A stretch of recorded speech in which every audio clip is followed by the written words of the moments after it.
Hello, everyone, and welcome to this conversation presented by White House Custom Color. Are you trying to mute me? No, it's just real loud, and I can't. I sold Amazon, but it was $25. Listening to listen, not listening to respond. Yes. Oh, thank you for that. I want to just jump right into this because I'm ready for some things. Oh, okay. Let's go. I think I'm ready for some things. Right. Start off, Renee Bowen, tell me who you are other than your name and where you're from and what you do and your favorite color. Oh, okay. Renee Bowen. I am a high school senior photographer based out of the suburbs of Los Angeles, but I shoot all over Los Angeles, and an educator and a life coach and a hypnotherapist and a mom and a wife. And my favorite color is purple. All right. Now, out of all of that, actually lots of things stuck out to me, but the thing that hit me the most is hypnotherapist. I didn't know that. Yeah. So I recently I'll back up a little bit because I have had, my husband likes to call it career ADD. I don't have ADD. I just have liked to do a lot of different things throughout the course of my life. And so I have a degree in psychology. I graduated college, with that because it was I've always loved it, but it wasn't like, I don't know. I think it was one of those things where I felt like, okay, that's a way to go, right? And my dad's a photographer, but I never thought I could make a living doing it.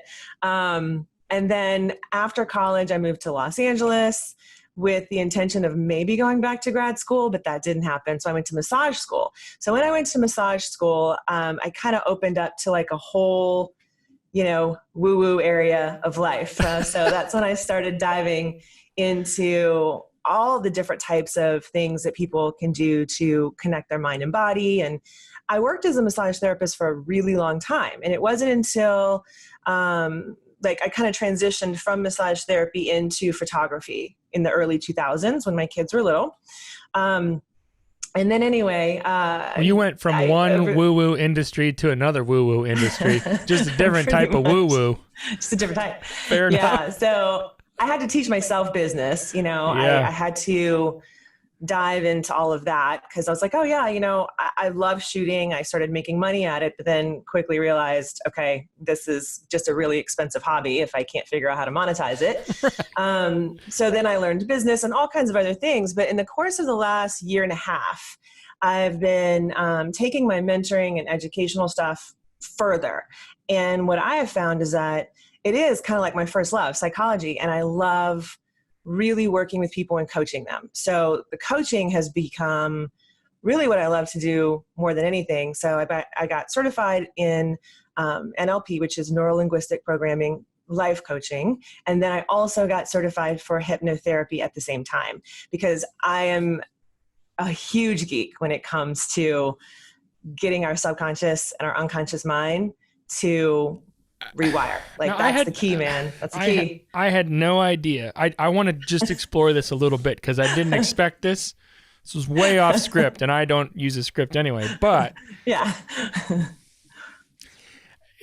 the things that you're saying in my mind, it's like Pandora's box. Okay. And so you're talking about. And help me with it. I'm asking for help here is what I'm doing. Yeah. You're talking like you're saying it's the key, man, right? Or whatever. But to me it's like the subconscious. What don't I just want to keep that stuff there and just because if I open that up, what's coming out of there? I don't know what's coming out of there. Who's to say I want it to come out of there? But you find that out. You find that out after you open it up. And then it's too late because it's open. I'm asking. See, I think a lot of people do think that way about the unconscious, but really our unconscious, okay, so you have to kind of think about it in terms of your unconscious brain is like the primitive part of your brain. Mm-hmm. It keeps us alive. Literally, that is the job of the unconscious mind, is to keep us alive. That's where fight, flight, or freeze. Yeah, I got that. Lives. Right. Okay? I'm with you. So that is kind of like our baseline, and it keeps us going. But at the same time, when you're allowing your unconscious mind to be in the driver's seat, that's when we run into like, all the fear-based mentality, limiting beliefs, because what your unconscious mind is doing is, it tells you, it pops up and says things like, oh, we shouldn't do that. Like, we can't do that. We can't, whatever it might be, invest in our business, start a business, because that's not what we normally do. That's not going to keep us alive. But that's not the truth. That's not the truth at all. And so when you start doing work with your unconscious mind, you can rewire it at that very deep level and therefore create a whole new script and a whole new habit. It's all about habits, really. So is a big piece of what you're talking about, like a big piece of what you do is help people to not lie to themselves? Yeah, pretty much. Yeah, because I think a lot of people don't even realize that they're lying to themselves. That to happen, right? It's kind of one of those things where you're like, oh yeah, that doesn't make sense. I don't know why I'm doing that. But it is a lot about changing the habits and realizing that you really can take control over that. You can get in the driver's seat. Your conscious mind can.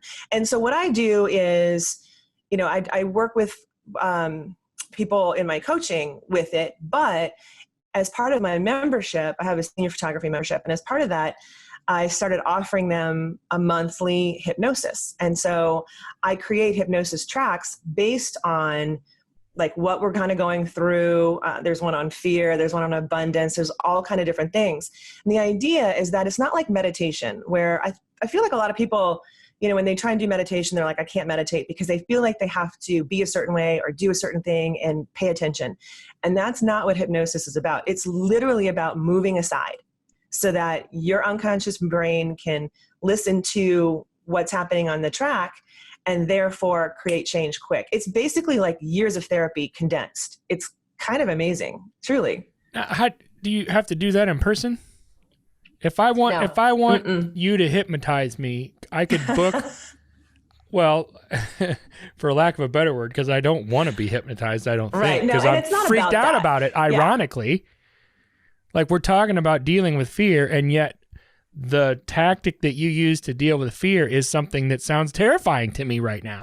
Yeah, and it's scary to a lot of people just because you don't know really what it is. I mean, that's just how everything is. Like, we have fear based around things that we don't know about. So hypnosis, the kind of hypnosis, it's not like stage hypnosis where you're like going to go under, you don't have control over what you're doing. You're completely aware and in control. It's not about that. It's about getting into the deep like script that you've been running. So whatever it is, some people use it for, like I said, fear, abundance, just general happiness. All right. Now wait a second. Can you get, okay. All four of those things that you just said resonate with me. So I feel a little nervous. Like, did you do some reading up on me? Cause you just hit like four big ones for me. That's everybody. I'll send you the tracks and see what you think. Honestly, I tell people to listen to it. Like, I like to listen to hypnosis tracks when I'm going to sleep. A track. So you listen to it's recorded. And I record them over music that has binaural beats that are embedded in the track. So binaural beats, this is a whole other thing, is basically brainwave frequency, right? So I don't know if you've ever heard or studied about brainwave frequencies. But it's kind of like a subliminal thing where you can kind of get your brain waves to kind of be where you want to be. So you have either delta or you have like theta waves, which are more active. So I kind of, I record the tracks over that as well, so that you're getting like double whammy of awesomeness. People love it. The people in my course are really having some really good feedback from it. And people that I never thought would actually be open to things like this say that it's been really helpful, especially right now. So that's really cool. Yeah. Well, that's kind of what I wanted to get into it for, is because I feel like the timing is good right now. I didn't know that I didn't know that we were going to say any of this stuff right now, but it does seem to me. Plug it real quick. Where does somebody go to learn more or get, what's the website? They can, I have a coaching site, reneebowencoaching.com. And I'm in the process now of like just creating single tracks that people can do. So I haven't done that yet. Right now, I'm specifically offering it to people in my coaching programs, my masterminds, and the membership. So, but I do want to start offering it as things that people can just kind of click and download just to kind of get a taste. Yeah, I'm looking for. I'm kind of looking for. To be afraid of it. I'm looking for a taste. That's what I'm looking for myself. I can send you a taste. I want a little. I'll email it to you. I want a little safe piece where I can dip in let me and know dip what you out. think. I will. I will definitely let you know what I think. Cool. Right now, I'm just thinking I want a little bit of it just to see what it's like. You got it. All right, now the not a segue at all. I want to jump right into what it is that I was really interested in talking to you about, which is TikTok. Yeah. The TikTok. The TikTok. Now here's my experience with TikTok real fast. Year and a half ago, maybe, give or take, I'm scrolling through, I think, Facebook. And then what happens to me on Facebook, because I'm a video guy, so I'm a big YouTube guy. And then Facebook, what'll happen is I'll click on a video, and then you get into like a video stream of suggested videos, right? Yes. And that's my rabbit hole, because I'll just go from one to the next, to the next, to the next, to the next. And I think it was about 18 months ago, one of those that popped up, and sometimes they're sponsored, right? One of the sponsored ones was what looked like a 17-year-old Russian girl dancing. And it said TikTok. And it was like, try TikTok. And I was like, this is weird. Scrolled past it, saw another one, as the days go by. And it's always these young Ukrainian / and I was like, what is this TikTok thing? Is this somebody's being trafficked? Like all my red flags and warning lights are going off. And then I'm thinking, well, maybe TikTok's a big thing and they're sending me these because they know that I'm a mid 40s guy and I'm just because I didn't know. Right. And then like 6 months later, someone's like, oh, all my kids are on TikTok. And I'm like, kids are on TikTok. This is something's, they're trying to get our kids. Right? Like that's what's going through my mind. So that was my initial experience with TikTok. Then, of course, the last year or so, it's like TikTok's this big new platform and everybody needs to be on TikTok. And you can go on TikTok and get 40,000 views right now because it's such a young platform. Right? Mm-hmm. That's where I'm at like today. Right now. Yeah. And that's, so do you have an account? Do you have a TikTok account? Oh, no. I a month or two ago, I signed up for an account because someone was like, you need to put your little podcast bits and pieces since you're doing more video. Yeah. You need to put that on TikTok. And in my mind, I'm like, well, that's just a bunch of girls dancing around. No. No, but so you have an account, you have like made a profile though, right? Because that's kind of the thing that people don't get is that if you just kind of go on and your user like 5 different numbers, right? You're just going to get fed a whole bunch of crazy stuff. And so how do you, Go ahead. You have to start curating. Oh, you're good. You have to start curating your feed by liking what they're feeding you so that your For You page is curated to, it's like the algorithm anywhere, right? Well, I haven't liked anything because I don't think I've liked anything because I'm terrified of what they're going to send me. Yeah. Okay. So here, let me break it down for you a little bit. So it used to be Musical.ly, and Musical.ly was really big with kids. Like it was a really big social platform for younger Gen Zers, basically.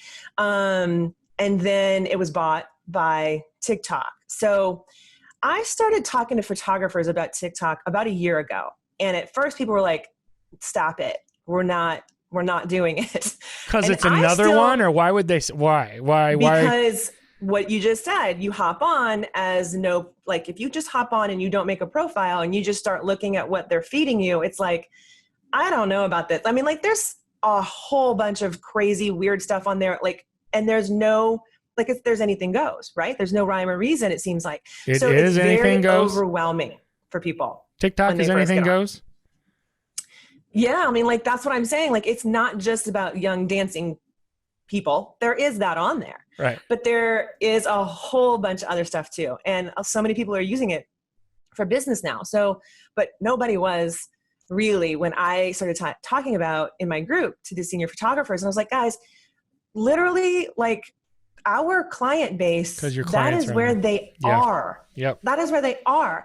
And I'm huge on marketing. So that's kind of my love language. And I kept trying to explain to them, you have to understand, even if you don't want to be on TikTok, even if you don't want to upload videos and kind of have this presence there or become TikTok famous or whatever, you have to at least know what your clients are consuming, because you won't know how to speak to them in their language unless you know what they're consuming. And that's just that's my big hope, is that more senior photographers can understand that that's one of the main reasons we really need to be on there. But there's so many other cool things about it too. Let me ask you a real quick question. I don't want you to lose that train of thought, because I want to jump into that. You're fine. Yeah. But conceptually, is this not Snapchat 2 years ago, and Instagram 2 or 3 years before that, and Facebook 2 or 3 years before that, and MySpace 7 years before that? I mean, this is like the whole, you need to be where your clients are. Because I feel like a lot of people right now even put like little slideshows on their Instagram stories, and then they also throw that on their Facebook story too. But your seniors aren't seeing those necessarily. Maybe a little bit on Instagram, but they're probably not seeing those on Facebook. Whereas more with Snapchat, maybe less now, but more with TikTok now. That's where they are. Absolutely. For the time being. Well, exactly. And here's the thing about those social platforms that you just brought up a good point, is that the reason that all of those became popular in the first place is because this age group, the one that we're talking about now, the young people got behind those platforms. That's what grows a platform. So when a whole group, and by the way, Gen Z is the largest population in the world right now. They as a whole. So if that generation is getting behind something, and that's my client, I'm going to go on there. I'm sorry. So that's the first thing. Second of all, yes, it is kind of like the next thing, right? And people kept wondering what that next thing beyond Instagram was going to be, because Instagram is, it just kind of that they changed the algorithm and the API, and then you have to look, so many people have lost followers and views, and it's just not converting the same way. What we do as senior photographers is very unique, because we've got not just one client. We do have our Gen Z client, but we have a parent too. So we do have to maintain a presence across the board on Facebook and Instagram and things like that. But our Gen Z clients, they're not going to be on Facebook, and they're they are on Instagram, but they're not using it and consuming it the way that they're consuming TikTok. They're spending hours and hours and hours a day on TikTok. It is exponentially higher. So, and I've actually polled my audience, my influencer team, my clients. I talked to them about TikTok, because if I'm going to teach something to somebody, like the photographers in my group and my coaching, I want to make sure I'm teaching them something that's actually relevant. And so I poll my audience a lot, and across the board, I'm like, okay, so do you guys care if your senior photographer is on TikTok? What does that look like? And all of them are like, oh, absolutely. I would love to do TikToks when I'm on my shoot. I think it would be super fun to be on your TikTok. I have a lot of followers and views on mine. So they think they're like, oh, they want to be on my feed. You got some cred. So I do have a little bit of clout when it comes to that. So that's kind of nice. And that's why, again, it's still in the earlier phase, even though a lot of people have jumped on it because quarantine, it's still in the early phase, and you still can. And the chance for the viral factor is just ridiculous on TikTok. It's crazy. Right now, especially, you have a higher chance because there are less fish in that sea right now, but they're the right fish. They're coming. Yeah. And they're coming. Yeah. Right? Yeah. Right. And there, there's definitely a way to do it. And so what's the way to do it? It's a whole new world. It's a whole new world. It really is. And it can get you sucked into a rabbit hole. So there's rabbit holes. I can always find rabbit holes. How does my mindset need to adjust, or how does it need to change, even going from Instagram to TikTok? Because my mindset already changes going from Facebook to Instagram, right? Mm-hmm. It already, I think of it differently. I see it differently. I interact with it differently. How does that, how does that translate going from Instagram to TikTok? Well, first of all, you need to know who you're talking to. So if you're talking in respect to who I'm speaking to, which is my target client is going to be a Gen Z kid, right? So you always kind of have to keep that in mind. Now, people use it for different things. Like there's businesses, they're dentists on TikTok, they're credit, fixture credit people, like huge people on there who have like gained these great followings in all these different niches. And so as we know, finding your niche and niching down is like the key to massive success, technically. And it's kind of the same thing when you look at who you're speaking to on TikTok. So you do need to know, that it is bite-sized, much faster. So think about Gen Zers in particular. We know that they have an 8-second attention span. Most TikTok videos are 15 seconds or less. You do have the option to do like a minute, but that's only if you're going to really be offering some kind of value, right? So like if you are doing a behind the scenes and teaching somebody how to do a quick, fun self-portrait with a real camera. There's so many things that you can do as a photographer to reach your audience. And it's so fun because it's creative. Like it makes you use your brain in a different way that we haven't really used. Because that content really, it does have to be slimmed down. And it's raw. Right. That's the thing about TikTok. Gen Z clients in general are done with this perfectly curated stuff. They don't want things to be perfect. They won't even post their photos sometimes if they look too perfect in them. That's why I shoot really editorially and that's a subject, but it's the same thing with TikTok. The reason why they like it is because it's real, it's raw. People just hop on there with no makeup. They just do their thing. That is something that is very like indicative of that generation. So in general, as a senior photographer, if you're not speaking authentically and like just showing up, they're not going to want to shoot with you. And they hold the purse strings, by the way. So Gen Z kids are the decision makers in most of the households. Is that right? This whole marketing to parents thing, that still has to happen, but it's not going to be like it was a few years ago. Absolutely not. Right. It's already changed. Totally. Now, I've been studying this whole Gen Z thing for since 2014. So I geek out on that. Well, I can tell, and my brain's moving faster than what my mouth's going to be able to keep up with. But I do have a question that keeps reoccurring in my mind. Mm-hmm. How does a 45-year-old dude interact on something like, so I'm asking for the other 45-year-old dudes, and maybe that number is 35 and maybe it's 55. I don't care. How does somebody like myself, give or take, interact on TikTok or post content to TikTok without coming across as an uber creep? Yeah. Well, okay. First of all, spend some time looking at the feed because you're going to see that there's a lot of different shapes, sizes, ages, races, everything and everyone on TikTok. So authenticity is the key. Honestly, if you show up trying to be super salesy or trying to be, just don't be creepy, basically. Show up authentically. If you've got a podcast, if you want to do the podcast and you want people to watch your podcast, think of some fun, creative ways, bite sizes for people to be like, oh, what is he talking about? You want to hook them? It's just like anything else. It's like marketing. You want to hook people in, not give them like the full thing, because TikTok, it matters how many people watch it. It matters how many people share it. It matters how many people engage with your content.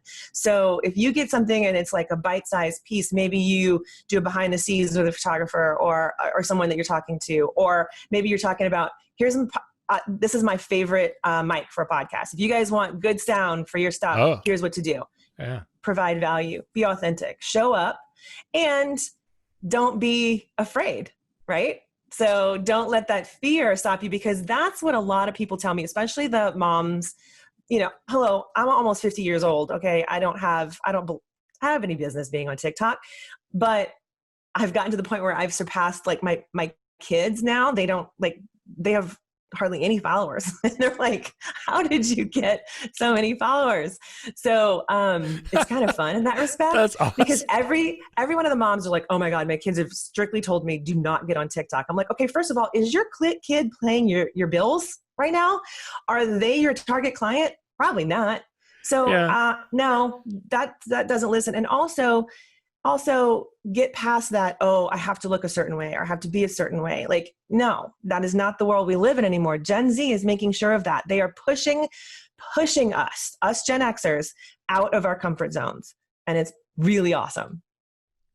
But that brings up another point to me. Like this is the big thing now. Like isn't the broader spectrum of what we're discussing is that they don't want their parents or whomever that's older or in that age bracket, us withstanding, to get into TikTok. They're saying that because that's what happened with Facebook. It seems like that's what happened with Instagram and even Snapchat, is that the older generation starts to move in and follow the younger generation wherever they're going. And then all of a sudden, well, I don't want X and Y and Z to see this, or I'm not going to put I can't be real or not, right? Like it's just perceived even that I can't be myself anymore because my parents' friend said something to my mom last week because now that's out. And so then they have to kind of find a new medium, right? Isn't that kind of what's happening? And so conceptually, don't we have to kind of follow them to where they're going, find out what it is when it happens, like what's happened with TikTok, show up there in a way that's not creepy, right? And in this case, authentic, because I feel like Instagram was not. Does that make sense to you? Yeah, no. Instagram started out as authentic and it changed. Instagram has become the place where you show your wins. It's because the Kardashians did that and the Jenners. Yeah, right. And so you show up and, that's the highlight reel basically. Although you should be using your stories on Instagram, just as a side note, as a way to show authenticity, because that's a fantastic way to do it. Just in general. And even your Gen Z clients really, really, really want to see that. Like they really want to see you show up on your stories and show bits and pieces. But TikTok is different. And I hear a lot from photographers too, saying like, oh, well, I can't, how am I going to market on that? Well, it's the same kind of thing, right? You can still use hashtags and you can still use local and niched hashtags on TikTok as well. There's so many creative ways you can do it. You can also partner with other businesses. You can do mutual TikToks with other local businesses. Like the marketing opportunities are actually endless. You just have to get out of your own head and realize that you're standing in your way when you say things like, oh, I can't market on there. And so, yes, it is kind of like what you just said, how that's where they are. And a lot of them are like, oh, we don't want these boomers on here. Right. But first of all, if you are a parent, this is just my viewpoint on this. If you are a parent and you have young Gen Zers or Gen Z kids who are on TikTok, you really do need to be on TikTok. I'm sorry, but like my kids would not be on a platform that I wasn't looking at. Sorry. Second of all, the thing about TikTok is that it is so much more wide open than those other platforms, because like my daughter and I, she's 19. She sends me TikTok. Like we send each other TikToks probably 20 times a day. Her For You page is a completely different experience than mine because I've curated the things that I want to see. She's curated the things that she wants to see. So she's being fed a completely different set of data basically. So there's really no fears like, oh, the parents are here. Well, I just won't like that video, or I'll say not interested. So they don't get fed all that. There's billions and billions and billions of people on TikTok. It's like the most downloaded app now for several months in a row. So there's a lot of people on it. It's blowing up. It's a thing. Yeah, for sure. Why didn't Vine work? Because wasn't Vine the baby TikTok? They couldn't monetize it. They didn't monetize it. There was something about Vine, because I did a lot of research on that too. My husband loved Vine. My husband's an actor. So like Vine was his world. I loved it, but I was frustrated that it was limited to 6 seconds. So here's the thing. Vine failed because it was a business that the business side of it didn't work. But there's a new one. There's a new Vine called Byte. No, and that came out a few months ago, but it did not take off because of TikTok. So there are people on Byte. And it is a lot like Vine, but it has not taken off like TikTok. That's where everybody is. How does TikTok is it ads?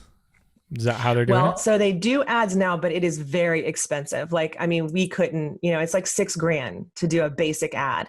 So you'll see ads with larger companies, and they're starting to roll out what happened with Instagram as far as like the influencers and things like that, that's happening on TikTok now too, but with like huge influencers. So like Charlie D'Amelio, who is like one of the biggest TikTokers, she blew up last year. She's 15 years old. She might be 16 now. She charges like $100,000 minimum to advertise. Yeah. So why do you think your clients want to be on TikTok? Because they want that. They want that. And it's not that far-fetched.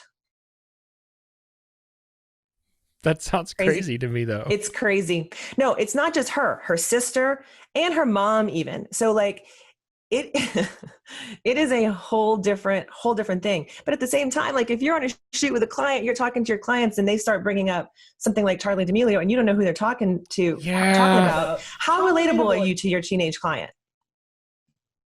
I mean, come on. Okay. So in a sense, well, I'm trying to look at it from a broader perspective still, right? Like, yeah, because it's not like anyone can sit here and grumble about the Snapchats and the TikToks and even the Facebooks. But man, this is what the world is like now, right? Like this is how things, it'd be like my great grandfather grumbling about the television set. Yeah. Right? Like, yeah. And what all they want to do is sell you toothpaste on the television set, and that happened like every 30 or 40 years there was a different medium, and now it's condensed now to every 18 months to 2 years. And 2 years from now we'll be talking about something else because TikTok got flooded and and then the authenticity piece started to get pushed out of the way and now there's another thing, right? Right, exactly. And you can decide. I mean, it's like, my husband talks about this, he's like, I would die if I had to be on social media as much as you have to be on it. Like he's like, he would hate it. He's an actor.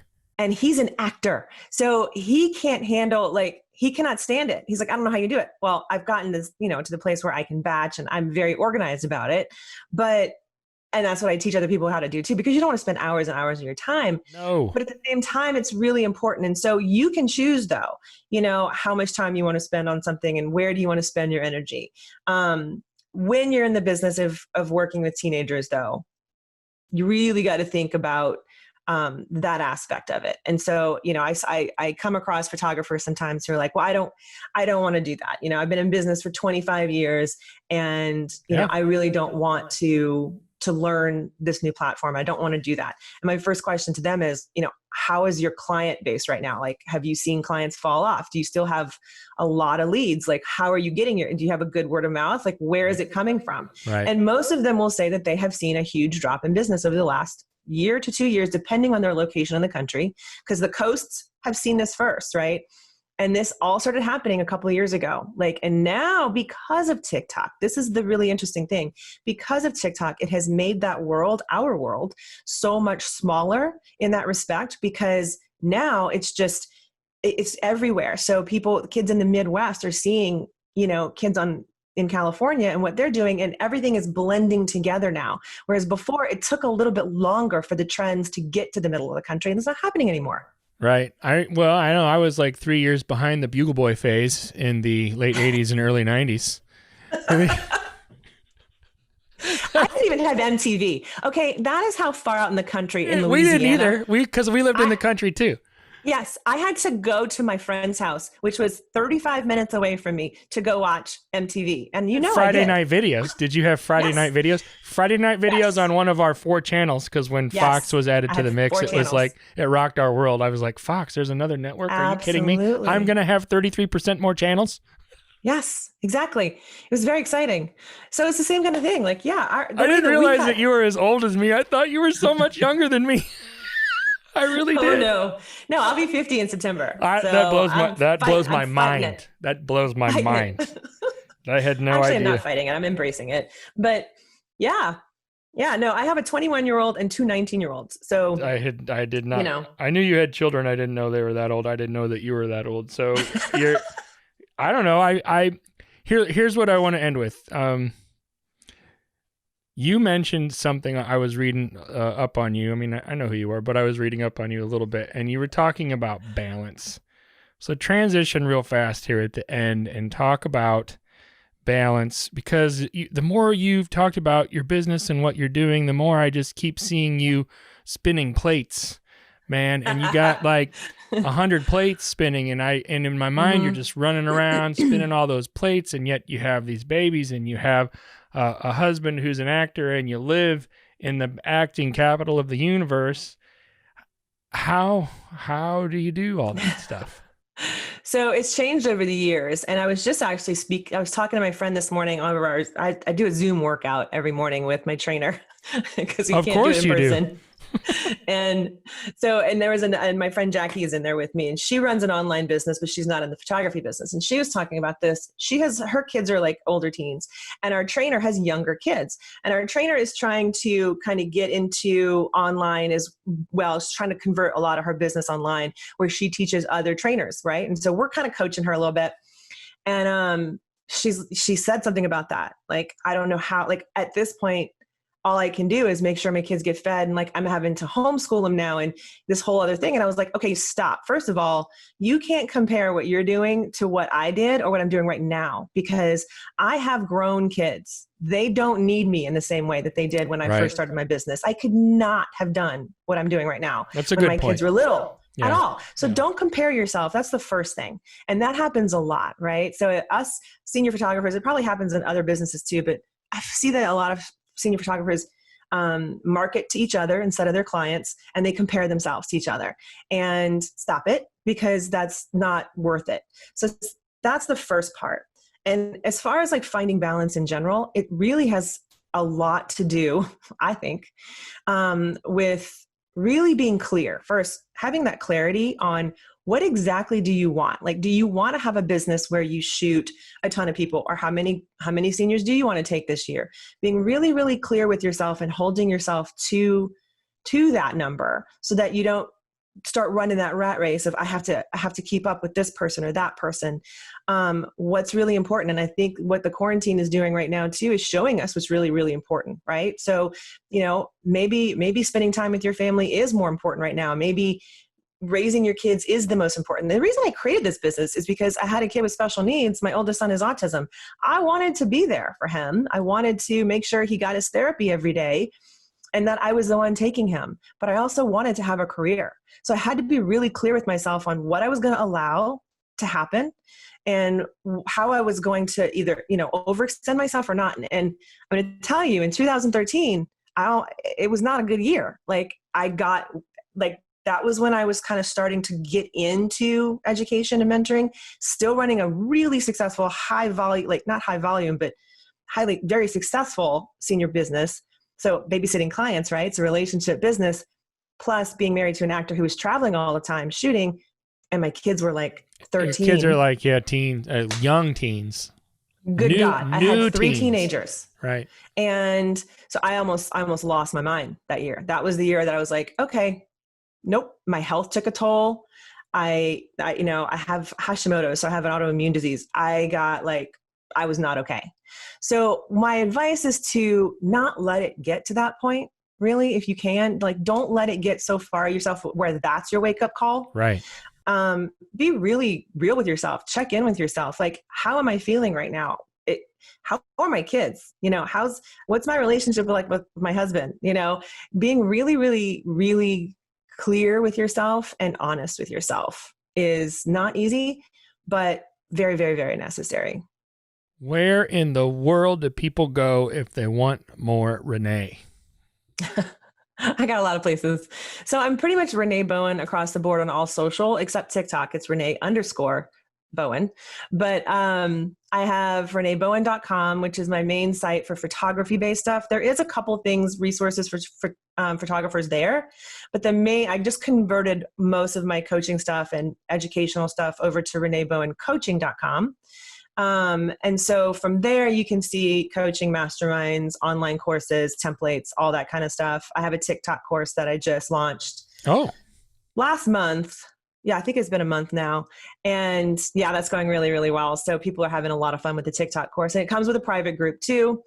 So I have a few different courses that I offer, and they can all be found on ReneeBowenCoaching.com.